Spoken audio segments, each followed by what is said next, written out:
Hello students, our today's topic is powers and duties of the president.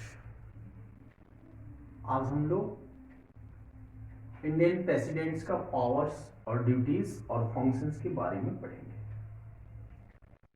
कि भारत के presidents को क्या क्या पावर्स हैं और उनका ड्यूटीज क्या है।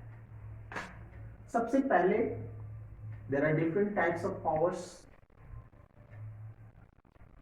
like executive powers, military powers, legislative powers, diplomatic powers, financial powers and judicial powers, also emergency power। कई तरह के पावर हैं। देश के प्रेसिडेंट्स के पास बहुत सारे पावर्स होते हैं, जिसमें कि मैंने बतलाया कि एग्जीक्यूटिव पावर्स होता है, मिलिट्री पावर होता है, डिप्लोमेटिक पावर होता है, जुडिशियल पावर होता है, फाइनेंशियल पावर होता है, इमरजेंसी पावर होता है। और इन्हीं पावर्स के बारे में आज हम एक्सप्लेन करेंगे। तो सबसे पहले एग्जीक्यूटिव पावर्स। इंडियन प्रेसिडेंट का एग्जीक्यूटिव पावर क्या है? तो इसमें सबसे पहला पॉइंट होगा, all executive actions are taken in the name of the president of India. हमारे कंट्री में जो भी एग्जीक्यूटिव डिसीजन होता है, एक्शन होता है, वो प्रेसिडेंट के नाम से होता है। All executive actions are taken in the name of the president of the country. Second, all the important officials like CAG, controller and editor general, attorney general, chairman of UPSC, ये जितने भी important officials हैं उनका appointment president के द्वारा होता है। And third, the president of India directly administer the union territory. हमारे देश के जितने भी यूनियन टेरिटोरी है उसका डायरेक्ट एडमिनिस्ट्रेशन प्रेसिडेंट के द्वारा होता है। यूनियन टेरिटोरी वो क्षेत्र है, वो रीजन है जहां कोई इलेक्टेड सीएम नहीं होते हैं, जहां इलेक्टेड असेंबली नहीं होता है, उसको हम यूनियन टेरिटोरी बोलते हैं। And it is govern directly by the president by his representatives called LG. President अपने रिप्रेजेंटेटिव्स के द्वारा वहां का गवर्निंग डायरेक्ट करते हैं और उस रिप्रेजेंटेटिव्स को बोलते हैं एलजी, लेफ्टिनेंट गवर्नर। तो ये एग्जीक्यूटिव पावर हुआ। सेकेंड जो है military power. Second one is military power. President के पास मिलिट्री पावर क्या है? As we know, the President of India is the supreme commander of the armed forces। हमारी जितनी भी सशस्त्र सेना है, आर्म्ड फोर्स है, उसका सुप्रीम कमांडर प्रेसिडेंट है। तो as he or she is the supreme commander of the armed forces, all the war declared by him or her। हमारे देश की प्रेसिडेंट के द्वारा चाहे वार का डिक्लेरेशन हो वो प्रेसिडेंट के द्वारा होगा, या फिर शांति समझौता का डिक्लेरेशन हो, कंक्लूजन हो, वो प्रेसिडेंट करते हैं। नेक्स्ट है डिप्लोमेटिक पावर। कि जो डिप्लोमेटिक पावर है इसमें क्या होता है? ऑल द इंटरनेशनल ट्रीटीज,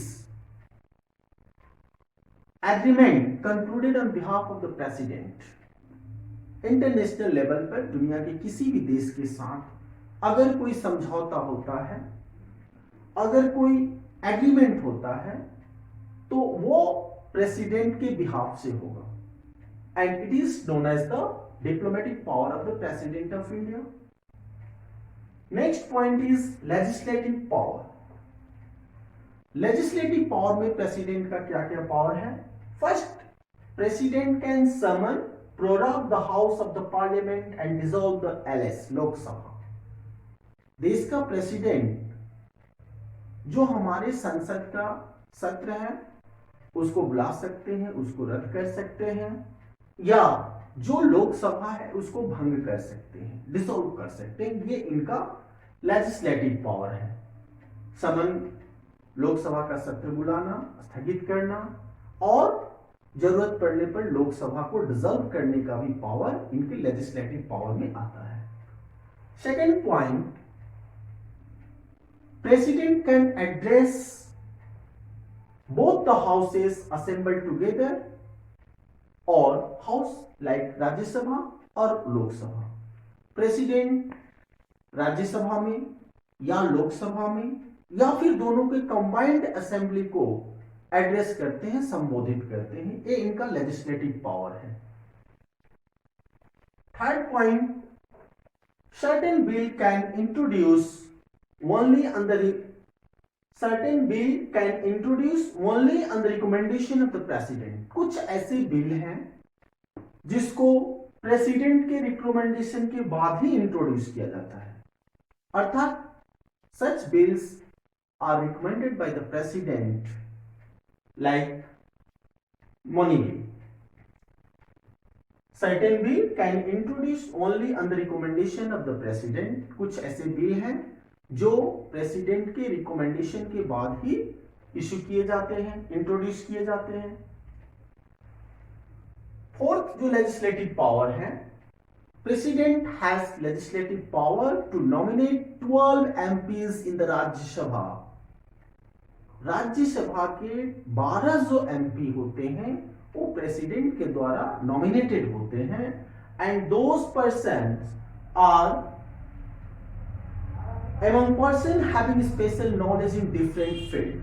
और वो जो 12 नॉमिनेटेड पर्सन होंगे वो डिफरेंट फील्ड के एक्नॉलेज्ड पर्सन होते हैं, स्किल्ड पर्सन होते हैं, या वो स्कॉलर होते हैं। जो भी नॉमिनेटेड होंगे वो डिफरेंट फील्ड के स्कॉलर होते हैं, like in the field of art, in the field of science, in the field of social work. Art के क्षेत्र में, साइंस के क्षेत्र में, सोशल वर्क के क्षेत्र में, लिटरेचर के क्षेत्र में जो स्कॉलर हैं, विद्वान व्यक्ति हैं, उनको प्रेसिडेंट एमपी ऑफ राज्यसभा के रूप में नॉमिनेट करने का लेजिस्लेटिव पावर रखते हैं।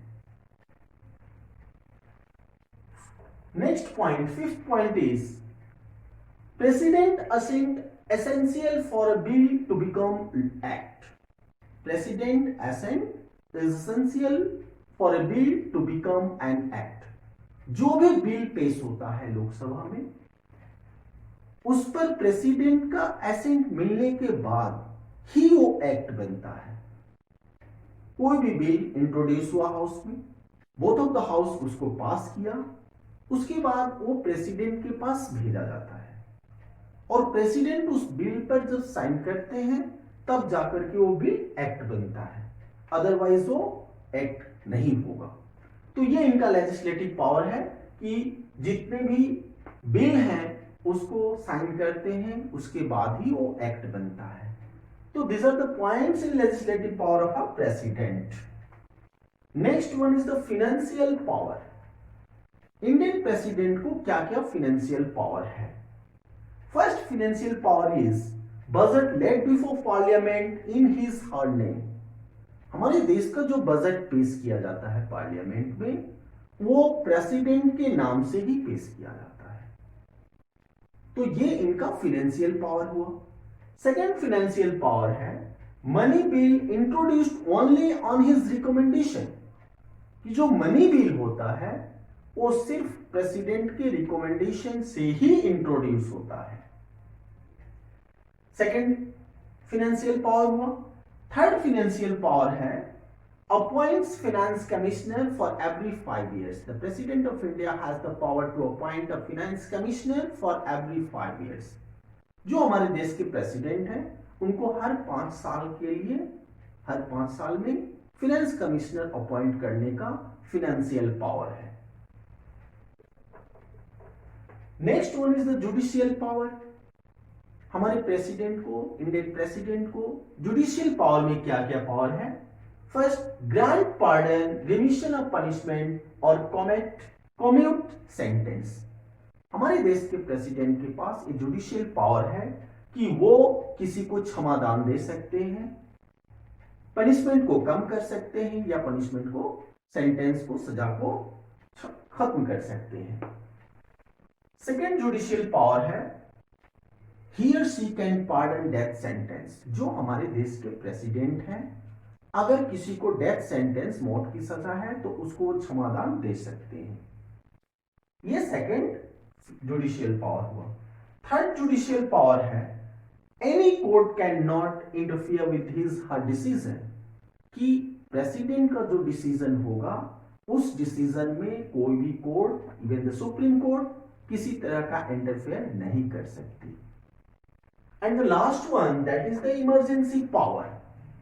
कुछ इमरजेंसी पावर है हमारे प्रेसिडेंट को, जो कि एक्सटर्नल एग्रेशन और इंटरनल रिवेलियन, आर्म रिवेलियन के समय, अगर मान लेते हैं किसी बाहरी तनाव भरी सिचुएशंस है या देश के अंदर ही किसी तरह का आर्म रिवेलियन, सशस्त्र विद्रोह हुआ, उस समय अपना इमरजेंसी पावर का यूज कर सकते हैं।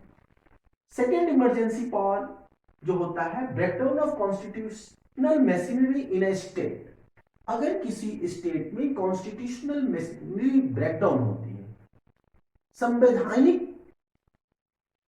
परिस्थितियां विपरीत होती हैं, तो वहां पर आर्टिकल 356 के तहत प्रेसिडेंट रूल लगा सकते हैं as a emergency power. Third emergency power का यूज फाइनेंशियल इनस्टेबिलिटी के समय, देश में कोई वित्तीय अस्थिरता पैदा हो जाए तो उस समय प्रेसिडेंट अपना इमरजेंसी पावर यूज कर सकते हैं। तो these are the powers of the president of India.